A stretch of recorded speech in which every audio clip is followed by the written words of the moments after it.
Torah Avram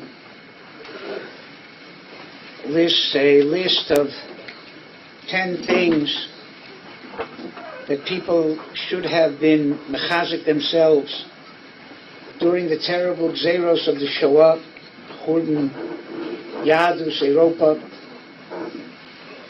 And one of them was Avas Reya, that he saw in Europe. There was a weakening of Yohavta Reacha Kamocha, again Sinas Chinam, that pervaded European Jewry, and the people had to be mechazik themselves.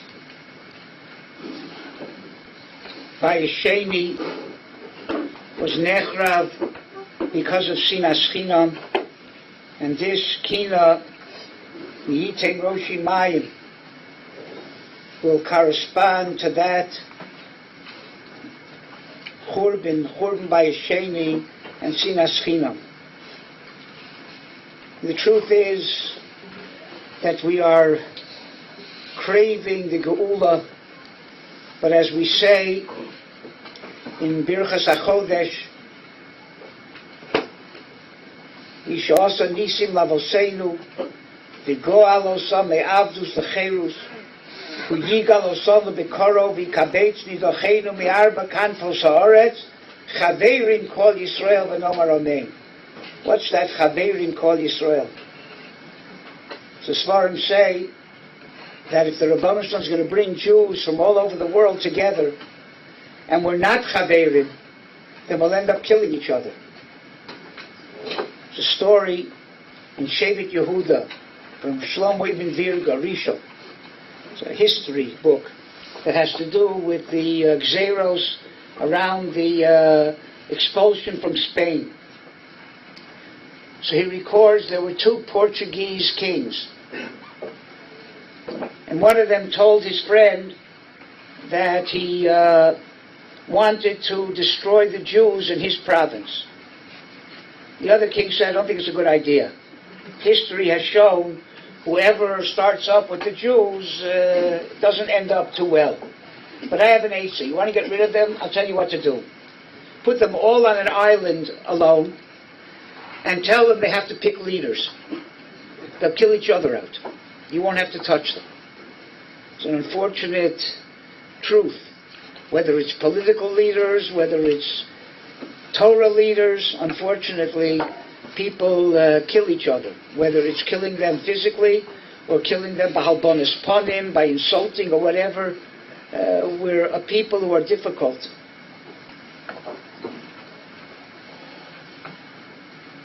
What is the mitzvah of Yohavta Reacha Kamocha? What is the isra of Sinas Chinam? Ava, like we mentioned before, is the opposite of Sina. Sina does not mean to hate somebody's guts. Sina means to feel a pirut, to feel a separation, like we said from Leah. And Ava is the opposite. Ava is to feel a kesher. And that's why the mitzvah of Yohavta Reacha Kamocha, according to some Rishonim, means that I should feel towards my Reya what I feel for myself. He's part of me. I should be happy with his hatzlacha as if it's my hatzlacha. Whatever he has, I should be happy with it because he's not someone else. As much as I'm happy with my things, he's part of me. And that's what it says, Yehi kavod chavercha chaviv alecha kishalach. Just as much as you want covet for yourself, be happy if somebody else gets covet too. Don't feel that it's on your cheshbon. Another pshat in Yohavta Reacha Kamocha, the Ksav Kabbalah says, do for somebody else small things that you would expect people to do for you. You should feel for him, do for him what you would want people to do for you. You don't expect people to give you $1 million, but you do expect them to take out a little bit of their time and help you if you need their help. And that's why the Yohavta Reacha Kamocha is a klal gadol b'Torah, because the Torah is only sholim when all Jews are united, because everyone has their chelik in Torah, and it's only when all the chalokim are together is the Torah complete. And therefore, Sina is the opposite. Sina is where you feel that someone else is separate from you. He's not part of you. The Or HaChaim HaKodesh says on the Pasuk, Lo sisna es achicha bilvavecha. It should have said, Lo sisna bilvavecha es achicha. It says, what does it mean, Lo sisna es achicha? As much as you don't feel he's achicha, as much as it's not mamish achicha, that's the issue of Lo sisna. If you detract from that achicha ki hu zeh, you're already over the Lo sisna. And that feeling that other people are mamish part of you is a siman of godless. That's a great person. It says by Moshe Rabbeinu, Vayigdal Hayeled, and then it says Vayigdal Moshe. The Ramban says the first one was physically. Moshe grew up physically. And the second one was that he grew up, matured, became an Adam Gadol. What made him an Adam Gadol? Vayar, Vayetzi Alecha, Vayar B'Sivlosa. He went out and he felt the tsar of his other Yidden. Nosan Eino V'Libo Lios Meitzer Aleihim. Put his eyes and his heart to suffer along with them. He should feel mamish part of them. And for that you need eyes and a heart. You need eyes because if you don't really understand what a person needs and how to fulfill that need, you can harm a person by wanting to help him. But if you only have eyes and you understand intellectually what the person needs, but you don't have a heart, you may write studies on poverty, but you'll never give anybody tzedakah. So you need eyes and a heart. Why is that called godless? Rav Shimon Shkop, in his Hakdama to Shari Yosher, asked the following question. On the one hand, the Torah demands that we care about ourselves. Self-concern is a legitimate concern. Chayecha kol, then you come first. If you have money to give to tzedakah and you need it and somebody else needs it, you take it. If you have an Aveda getting lost and you can save yours or save somebody else's, even your father or your Rebbe, you save yours first.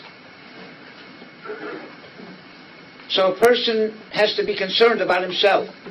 But he can't only be concerned about himself, he has to be concerned about other people. So how do you balance that conflict between self-concern and concern for others? Says Rav Shimon, it's only a problem if you consider yourself from your toes to your head. And everybody else is somebody else. But some people are bigger than that. And they consider their spouse mamish part of them, ishto kegufo, baal ke ishto. So when they're concerned about their spouse, they're not concerned about someone else. They're concerned about themselves, except themselves as two bodies. Some people are bigger than that, and they consider their children an extension of them, bro kara davua. When they're concerned about their children, they're not concerned about somebody else. That's self-concern. Except their self is now many bodies. Some people are even bigger than that, and they consider their whole extended family, cousins, uncles, aunts, part of them. Ach b'sori atzmiu b'sori ata. Some people are even bigger than that. They consider their entire neighborhood part of them, their entire city, their entire country, the entire world, the entire Klal Yisrael, the entire world. If somebody feels everybody is part of them, then there's no more conflict. It's all self-concern. Except then it's only a matter of the priority of which part of myself. And that's not just semantics. The Chidushei Arim asks the following question. Yaakov Avinu was looking for a pillow. And there's 12 rocks arguing, Olai Yoniach Tzadik Es Roshim. So what does the Rebbeinu Shalom do? He fuses all the rocks together. How does that solve the problem? The rocks are now 12 times the size of Yaakov's head. His head didn't get any bigger. Any one of those rocks could have been his pillow. Now there's 12 times the size of Yaakov's head in one big rock. Why are they still arguing which part of the rock should Yaakov put his head on? Says the Chidushei Arim, as long as the rocks were separate entities, it made a difference if the tzaddik's head is on this one or that one. Once they became one entity, it didn't make a difference if it was this part of the rock or that part of the rock. It's all one rock.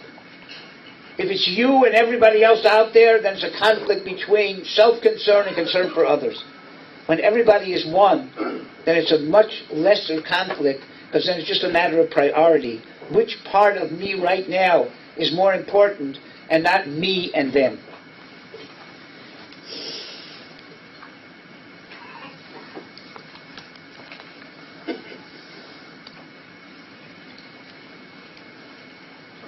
That's why the Rambam holds that the Iker Sina is believed. The Rambam learns it's not even in your heart, only in your heart. If you go to somebody and say, I hate your guts, hit him, you're over other Isurim, but you're not over the Isur of Losisna. Losisna is only to keep it in your heart. One reason is because physically we're separate. It's only in your heart. The heart of Klal Yisrael is all one heart. It's all one neshama. So the Sina that is out in the open is not such a great thing, because anyway we're separated. But the Sina in the heart, that separates people more, because there we're connected. And if there's a pirut, it causes much more damage.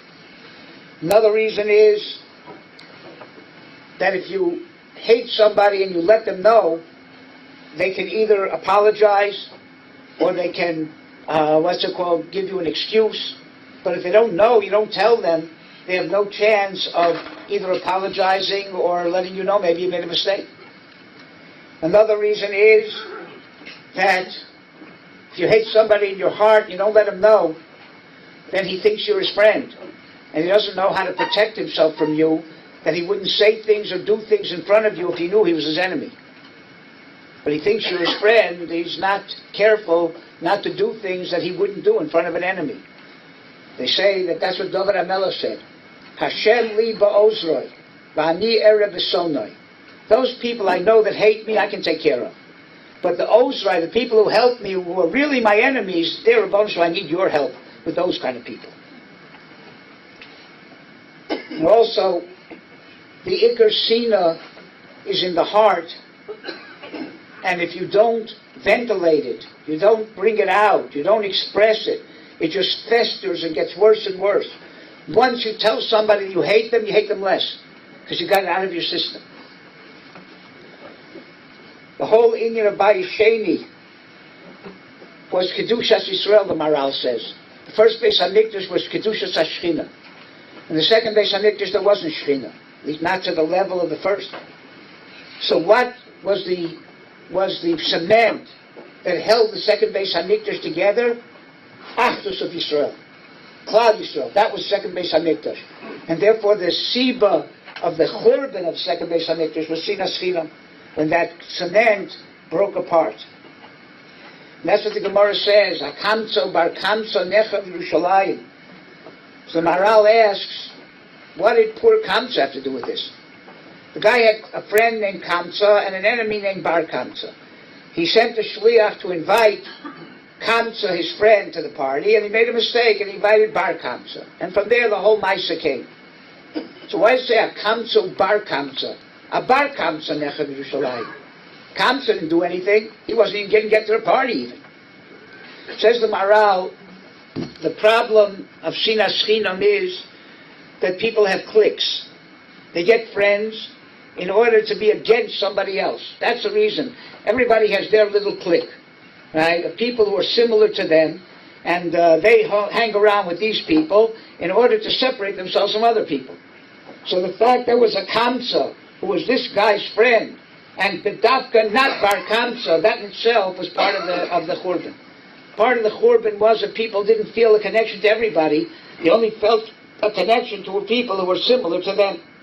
That's why the Kotzker says that the Chasida is a treifa bird, even though it's called Chasida because it does Chasidus im Chabroseha. It does tremendous acts of kindness with its friends. Says the Kotzker, yeah, but it doesn't do it with anybody else but its friends. That's a treifa bird. People who only can feel connected to people like them. Everybody has their chug. Everybody has their miflaga. Right? If you're part of mine, then we're okay. If you're part of somebody else, then we're not okay. That says Rabbeinu Bachya, Sinas Chinam. How can you have Sinas Chinam? Sinas Chinam seemingly means that there's no purpose to it. How can you not have a taina? People hate people for reasons. Now the idea is, Rabbeinu Bachya says, I don't hate you for any reason. I just hate you, meaning I don't have a connection with you because you're different than me. That's all. And I don't have a connection with people who are different than me. You do wear a hat, you don't wear a hat, you have this kind of yarmulke, that kind of yarmulke. I don't feel to have a connection with you because you're not one of mine. That is sinas china. I don't have any tightness on you. I just don't feel any connection to you. And even though sinas rishoyim is mutter and a mitzvah, I was thinking maybe this is another meaning of sinas china. You're allowed to hate rishoyim, except who's a Rasha. So sometimes people feel anybody who's not like them is a Rasha. The Nitziv says, you don't wear the same yarmulke as me, or you don't daven the same nusach as me, or you don't have the same rabbonim as me, so Mistami, you're apikoros. That's what the Nitziv said happened by Bayesheni. Said everybody was choshed that somebody who didn't do avodas Hashem exactly like them was an apikoros. Males a mitzvah to hate apikorsim. So they hated each other and they ended up killing each other, and that was a sinas china. But there's rules. Who's considered a Rasha? First of all, it has to be something that the person knows the chumras ha'isur, and he does it anyway. And you gave him tochacha, and he didn't, take the tochacha. And your tochacha was real tochacha. Who said your tochacha was tochacha? Maybe throwing rocks at somebody and yelling Shabbos is not tochacha. Maybe that's not the kind of effective tochacha that's going to make a person change. And also, the person has to be a Rasha be'emes. There's no kaf schus. You have to give the person a benefit of the doubt. Maybe he's not a Rasha. And the scene of a Rasha has to be to the Resha, not to the Rasha. Yitamu chatoyim. And therefore not Sina Gemura. Sina Gemura, Tosa says, means where you hate him personally. Not just you hate his rishus. Therefore, Tosa says that even though you saw a person do an Aveira, and you have a right to hate him, still the Torah says, be kovish yetzer hara, and help the soulmate. So Tosa says, where's the yetzer hara? It's a mitzvah to hate such a person.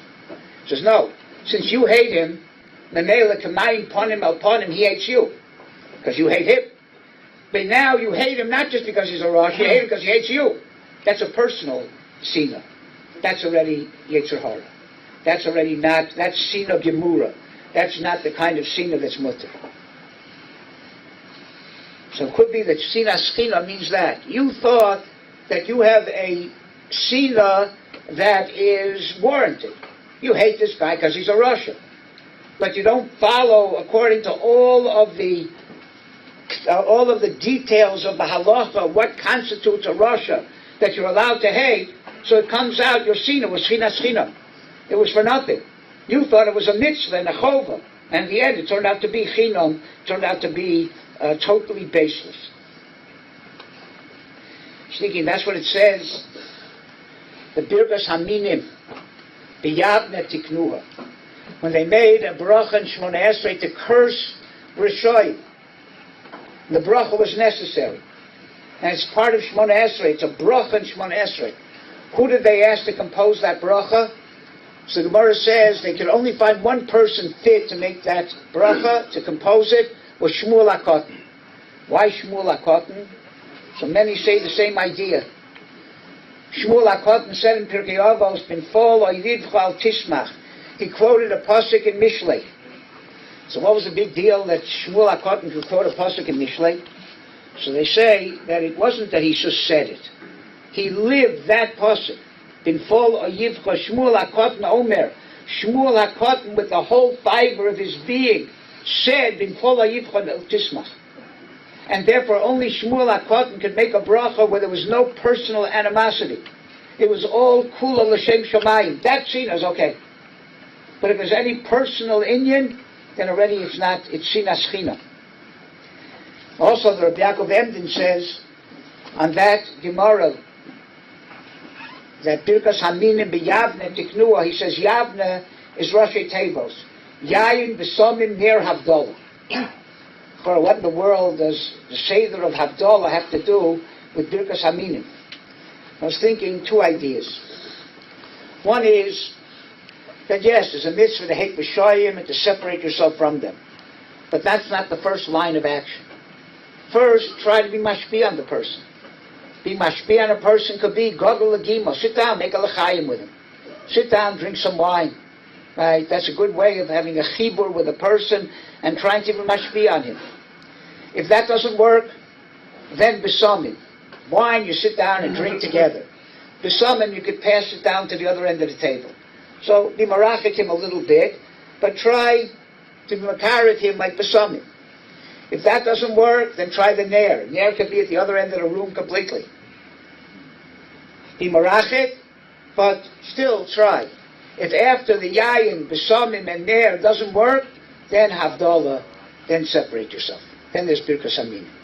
Another possibility is there are many ways to try to be mashpia on a person. Some people are mekuriv through emotion. Right? Dance with them, invite them to a Shabbaton, have a lot of ruach, and that's what turns them on to Yiddishkeit. Yayin, simcha. Some people aren't affected emotionally. So they need to be shown the aesthetics of Yiddishkeit. Invite them to a Shabbos meal, see how nice a Jewish family is, how nice a Shabbos meal is. They're aesthetically attracted to Yiddishkeit. That's besamim. Some people are not attracted by emotion or by aesthetics. They're attracted by seichel. Sit down, learn a sugya, gemara, and they'll be inspired with the depth of what Yiddishkeit is. That's an air. Enlighten them. If you tried everything, you tried the emotional path, you tried the aesthetic path, you tried the intellectual path, and it doesn't work, then havdalah. Then that kind of person you have to separate yourself from. And that's why the Shaloh HaKadosh says that there are 14 letters in V'yohavta es Hashem Elokecha, even though there are more than 14. But he says the word es you take out, because that includes Talmidei Chachamim. Just like es Hashem Elokecha Tira, V'yohavta es Hashem Elokecha is also Marames on Avas Talmidei Chachamim. So without the word es, there's 14 letters. There's also 14 letters in V'yohavta l'Reacha Kamocha. Maisa there's only 13 letters, but Mistamba he means with the kolim. It's 14. Why over here yes and here not? Not sure. In any case, what's the 14? 14 is Yad. The Avas Hashem and Avas Hareya have to be like the Yad Yamin and Yad Shemol. The two hands that go together. And you're not complete unless you have both hands. And that's why V'yohavta l'Reacha Kamocha is a mitzvah kolim. Because Dveikus B'Hashem comes from Dveikus in Klal Yisrael. Because if I don't feel another Jew, how can I feel the Ribbono Shel Olam? Famous Maisa of a father had two sons. One was very matzliach, and the other was an umglik. He never could matzliach at anything. And the brother who was unfortunate came to the successful brother to help him. And he refused to help him. Didn't want to help his brother at all. When it came time for the father to write his will, so he gave everything he had to the unfortunate son and nothing to the fortunate son. The son came and he said, I don't understand. I'm also your son. Why are you writing me out of your will? He said, Lamaisa, I'm the father of two children. I'm the father of that unfortunate son. If you don't consider yourself his brother, then I'm obviously not your father. But if you consider him your brother, then I'm your father. That's why it says, V'yohavta l'Reacha Kamocha ani Hashem. If you consider him your brother, then I'm your father. But if you don't consider him your brother and I'm his father, then obviously I can't be your father. It tells the Rosh Yeshiva says that's what it means. La'asos kirtzon ish va'ish. La'olam daito shalom urevisem habrios. You should feel part of other people. La'asos kirtzon ish va'ish. You can't actually do whatever everybody wants. Because sometimes it's a contradiction. This one wants this wants the opposite. But at least you should want to do what somebody else wants. Somebody comes to you with a request. Your first reaction should be, why not? Not why yes. And then if there's reason not, so there's reason not. But at least the first thing is, why not? Why shouldn't I do it? And that's why V'yohavta l'Reacha Kamocha, Ava, is generated by giving, by chesed.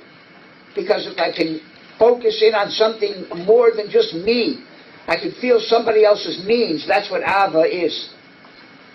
According to the Sefer Abris, there's a mitzvah to love even goyim. not just Reacha, not the same level. And according to Reb Chaim Vital, it's a mitzvah to love all creations. Avos Habrios. What's the chomer of the Isser of Lo Sisna? Why is that such a terrible Isser? For that the Beis HaMikdash was destroyed. So the Droshas Haran, the Chafetz Chaim also say, because it's something that happens every second. Most Averas you can do in a certain time, and it doesn't go on always. But if you have sin on your heart, it's an ongoing thing. It doesn't have any stop. And also, it brings to Ruach HaTum on your heart. And your heart affects your entire body. So if you have a Ruach Tum on your heart, right, it affects the entire body. And also it brings to a lot of Isurim. Sheker, Machlokes, Lashon Hara, Unas Dvarim, Halbonis Ponim, and sometimes the Ritzicha Mamish.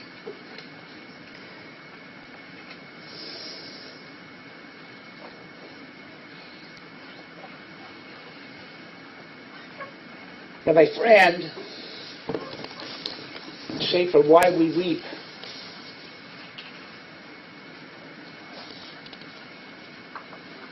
he says that he wanted to tell two stories in this drasha that he gave, and people warned him that he shouldn't mention them. First story took place during the 1940s when Rav Zev Gold visited my Rosh Hashiva of Yaakov Yitzchak Halevi Ruderman Zatzal. Rabbi Gold was the head of the World Mizrahi. One night, Rabbi Gold gave a speech to a group of Mizrahi members who were not Shomer Torah mitzvahs. When he finished, they asked him why he was staying with Rabbi Ruderman, who was not affiliated with Mizrahi. He told them there are 613 mitzvahs in the Torah. With Rabbi Ruderman, I only have Chilukei Deos about one of those mitzvahs.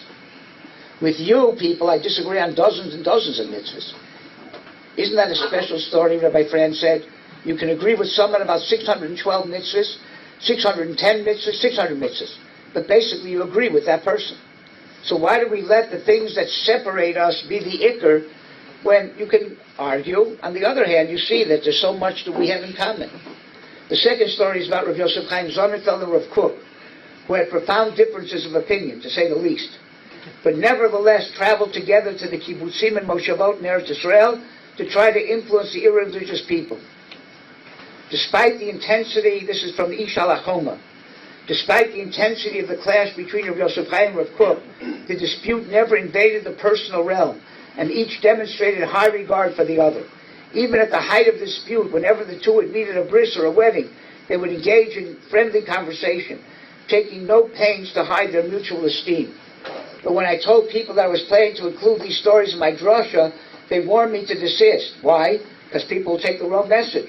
They'll decide that Rav Ruderman wasn't anti-Mizrahi enough for hosting Rav Gold. And it's just wrong to tell any story involving Rav Kook.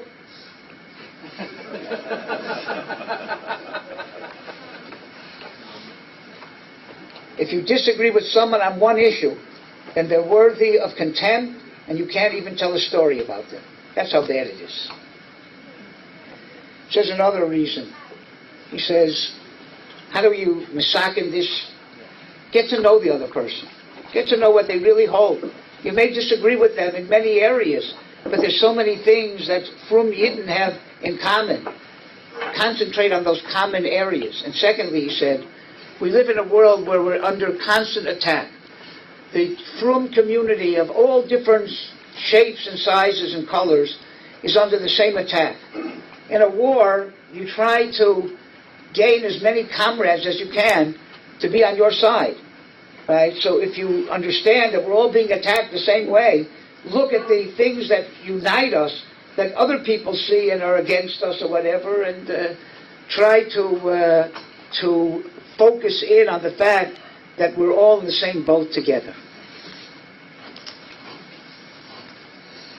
It's a beautiful story from Rav Pesach Kron.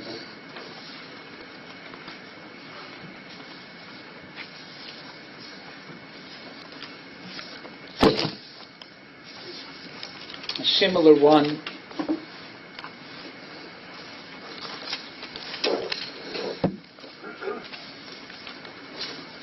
several years ago. My brother of Kalman Kron was in Yerushalayim.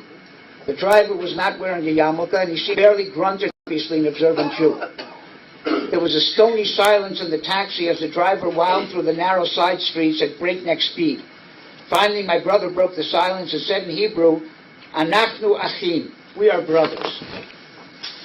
The incensed driver responded angrily, "Anachnu lo achim.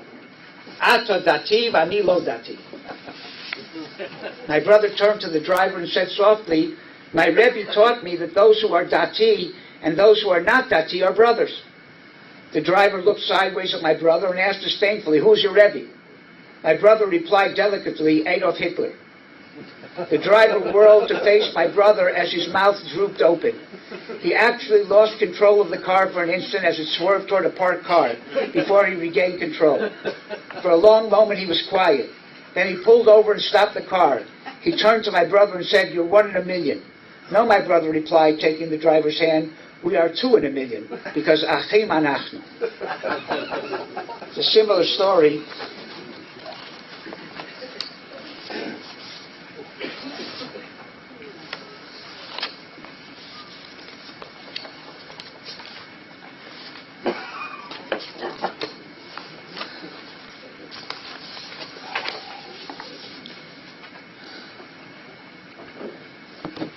Story written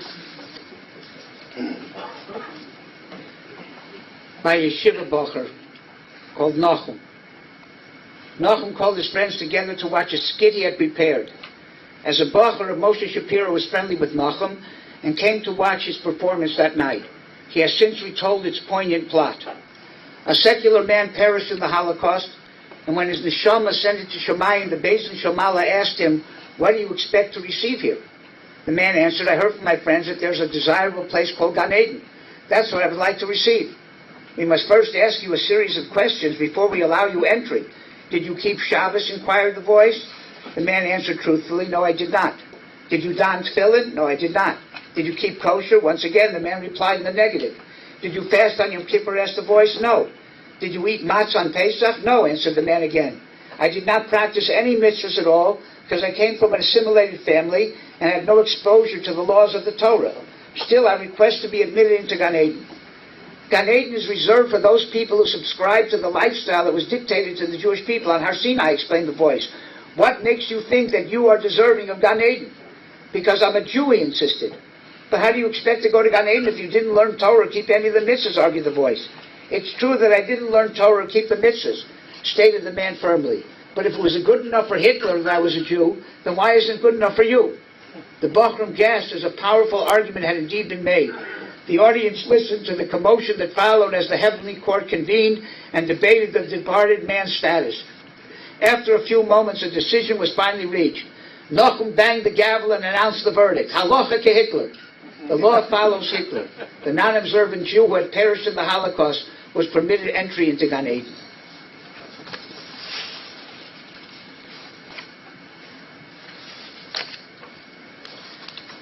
One more Maisa.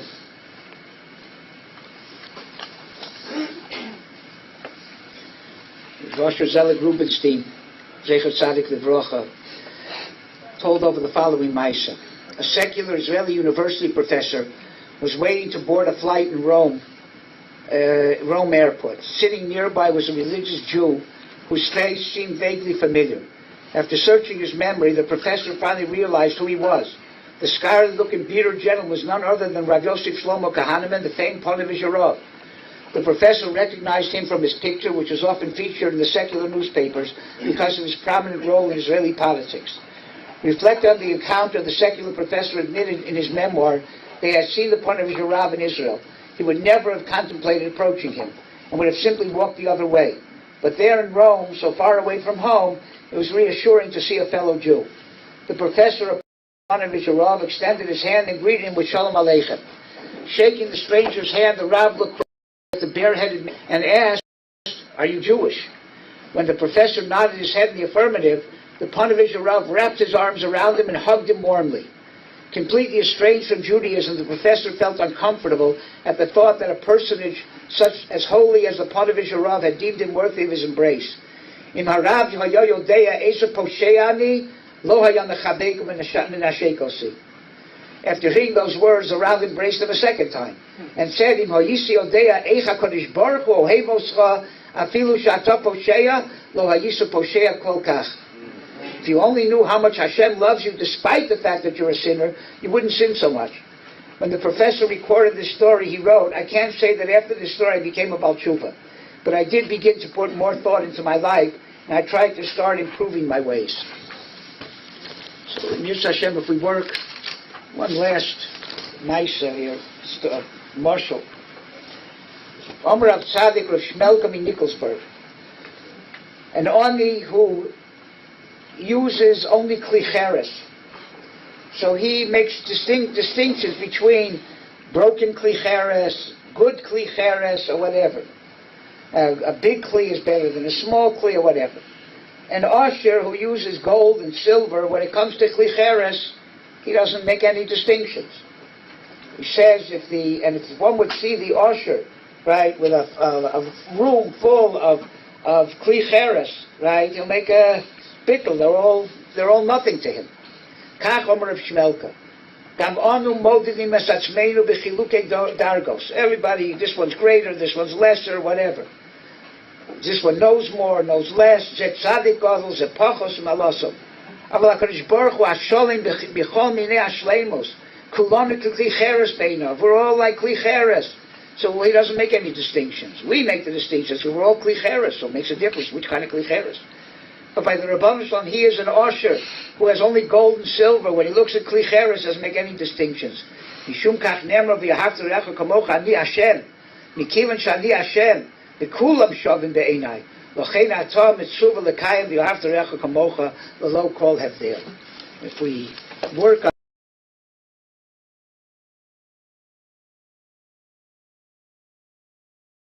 and Musar and Tochacha and HaRav, that's all part of the Shalom.